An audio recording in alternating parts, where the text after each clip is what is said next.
Fala pessoal, começando mais um vídeo aqui no canal, a gente vai falar muito sobre nutrição hoje. Eu tenho certeza que é uma dúvida que muitos de vocês têm sobre análise de alimento. Então pessoal, como que a gente analisa um alimento? O que a gente tem que ver numa comida? Se ela é boa, se ela é ruim, se ela vai ser digestível, se ela não vai, se ela tem uma boa proteína, uma boa energia. E eu vou apresentar para vocês hoje alguns fatores que são primordiais na análise de alimento para você saber se ele realmente presta para o seu animal, se ele vai trazer aquele resultado esperado ou se os nutrientes contidos dentro desse alimento são nutrientes realmente digestíveis, nutrientes que o seu animal vai conseguir absorver. Então vamos lá pessoal, meu nome é Matheus Araújo. Aqui no canal a gente fala muito sobre nutrição e se você gosta desse assunto, se realmente é um assunto que vai te ajudar dentro da sua propriedade, se inscreve aí no canal, ativa o sininho das notificações que é importantíssimo e deixa o like que o YouTube vai entender e vai mandar esse conteúdo para o maior número de pessoas possíveis. Gente, vamos lá. Explicando um pouco para vocês agora do porquê desse vídeo.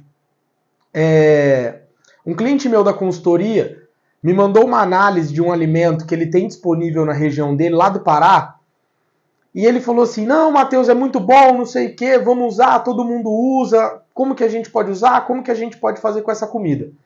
Primeira coisa, eu peço análise. Por quê? Dentro da análise eu tenho que olhar alguns pontos que não só são a proteína e a energia, mas eu preciso entender se esse alimento é realmente digestível, ou se existe algum outro fator dentro dele, que a gente pode muitas vezes chamar de um fator antinutricional, que atrapalha a utilização desse alimento. Vou dar um exemplo. O caroço de algodão, ele tem muito óleo e muita gente reclama que ele dá gosto na carne. Então isso a gente chama de fator antinutricional. Então, a gente tem que regular a inclusão desse alimento dentro de uma dieta. Mas hoje, para trazer uma coisa mais sucinta, mais resumida para vocês, eu vou explicar, vou dar exemplo de dois alimentos, não vou falar quais, mas eu quero que vocês entendam a característica, tá? Eu vou dar o exemplo de dois alimentos para vocês e fazer vocês entender por que um é melhor que o outro, mesmo eles tendo ali nutrientes muito parecidos. Então vamos lá, gente, olha só. Aqui eu tenho o alimento 1 e o alimento 2. Eu preciso analisar, a gente sempre precisa ver isso aqui, ó. Eu preciso saber quanto ele tem de proteína, a gente precisa saber quanto ele tem de energia, de NDT, quanto ele tem de fibra, FDN, certo? FDN e o FDA. Por quê? A proteína e energia vai passar para a gente o quanto de nutriente esse alimento vai entregar, certo? O FDN e o FDA é a composição fibrosa desse alimento. Então, todo alimento ele é constituído, principalmente os alimentos forrageiros, eles são constituídos de 3 carboidratos principais. Hemicelulose, celulose e lignina. Tá? A porcentagem de FDN de um alimento é a soma desses 3 carboidratos. A porcentagem de FDA é a soma da celulose e da lignina, que são os carboidratos menos digestíveis. Então, eu vou explicar um pouco mais para frente, mas vocês vão entender. Vamos lá. Vamos colocar aqui um exemplo que a gente tem um alimento com 7% de proteína, 2 alimentos com 7% de proteína, certo? Forragens. 2 forragens com 7% de proteína. Geralmente a gente encontra esses valores em silagens, tá? Aqui, vamos colocar esse alimento 1 é uma silagem de grãos. E esse alimento 2 é uma silagem de forragem, certo? Nessa silagem de grãos, ou de tipos de plantas que entregam também grãos dentro do silo, eu vou ter um NDT por volta dos 60%, certo? E aqui na silagem de forragem eu vou ter um NDT por volta de 55%. Um NDT um pouco mais baixo, certo? Analisem que, se a gente levar em conta só essa parte, os dois são iguais. Praticamente iguais. Vão entregar para o animal praticamente a mesma coisa. Porém, a gente agora tem que analisar a composição fibrosa desse alimento, porque a composição fibrosa, ela destrava 2 coisas no animal, tá? Primeiro, destrava consumo. Então, quanto melhor a fibra, Quanto menor a fibra desse animal, a fibra desse alimento, o animal come mais, ou seja, a porcentagem do peso vivo que ele vai ingerir desse alimento é maior, tá? E a gente tem que analisar se ele é digestível, ou seja, se o animal vai conseguir digerir e aproveitar esse alimento. Então, aqui nessa silagem de grãos, a gente vai ter um FDN muito próximo dos 60%, certo? E o FDN da silagem de forragem, a gente vai ter um FDN muito próximo dos 70%.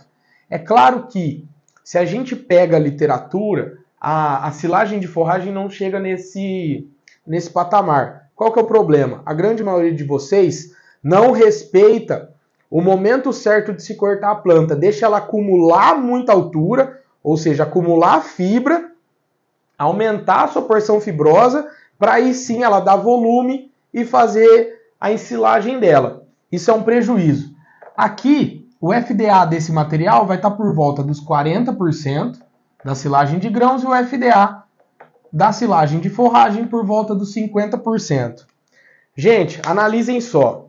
Se a gente parar aqui, nesse campo, os dois entregam a mesma coisa, alimentos iguais, nutrem o animal da mesma forma. Porém, por que a gente enxerga diferença de desempenho quando a gente trabalha com uma boa silagem de grãos quando trabalha com uma silagem de forragem? Consumo. O FDN, pessoal, está relacionado a consumo. O animal ele consome por dia a porcentagem de FDN em relação ao seu peso vivo. Então, quanto maior o FDN de um produto ou de um alimento, menor é o consumo desse animal, porque vai encher ele. O rumen vai ficar muito repleto de alimento. Quando a gente tem um FDA alto, o tempo de digestão desse alimento também aumenta. Por quê? Aqui dentro do FDA está a porção de lignina, que é a porção indigestível desse alimento. Então ele não consegue aproveitar um alimento de FDA alto, porque a lignina ela é um problema. Mas não para por aí. A lignina ela se liga a uma fração da proteína e ela se liga a uma fração da energia. Então, na prática, quando a gente tem um alimento com alto FDN e com alto FDA, essa porção proteica cai. Vai para 4%, 5%, por exemplo. E a porção energética também cai. Vai para 50%, por exemplo, dependendo da ligação ou do volume de ligação da fração proteica e da fração energética dentro da lignina. Certo? Então, tomem muito cuidado no momento de se analisar algum alimento pensando só na parte proteica e energética. Certo? A parte fibrosa, ela é igualmente importante, porque no final das contas é ela que vai dar parâmetro para a gente calcular ingestão e calcular digestibilidade. Fiquem muito ligados em alimentos lignificados, porque eles são péssimos para o animal. A gente pode traduzir esse exemplo aqui para tentar ilustrar e deixar mais prático ainda, uma silagem de milho e uma silagem de capiaçu.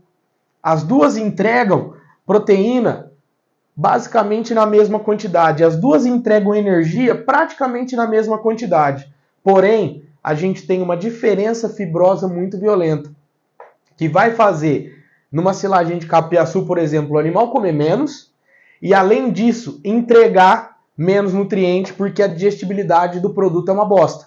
Então, o animal não consegue aproveitar. Vocês tendo essa noção de análise, vocês conseguem escolher um alimento com mais êxito. Vocês vão escolher, além de um alimento melhor, vocês vão escolher um alimento que dá resultado. Outro ponto importante, quando a gente escolhe um alimento, claro que depois envolve preço, em que eu tenho a porção proteica e sua porção energética mais disponível para o animal, a minha necessidade de complementação dessa dieta diminui. Então fica muito mais barato eu complementar para chegar num determinado ganho. Vamos levar para o pasto esse exemplo. O FDN de um pasto de águas é menor que 60%. O FDN de um pasto de seca está muito próximo dos 70%. Então, quer dizer, o bovino ele come menos na seca do que ele vai comer nas águas por causa da porção de FDN. E além disso, quando aumenta o FDN, consequentemente aumenta-se a lignina, aumenta-se o FDA, diminui-se a digestibilidade desse produto, a digestibilidade desse material. Então tomem cuidado ao fazer uma análise fria, olhando só proteína e energia. Alimentos principalmente forrageiros, analise a porção fibrosa. Claro que grãos também é extremamente importante. Analise a porção fibrosa para saber se esse material realmente vai ser digestível para o animal, vai conseguir passar pelo processo de ruminação, pelo processo de fermentação, o menos íntegro possível para expor todos os seus nutrientes e lá no intestino do animal ele conseguir absorver, levar tudo para o seu metabolismo, levar tudo para dentro e no final das contas converter no maior ganho de peso possível, no maior volume de leite produzido possível e, claro, na saúde do animal.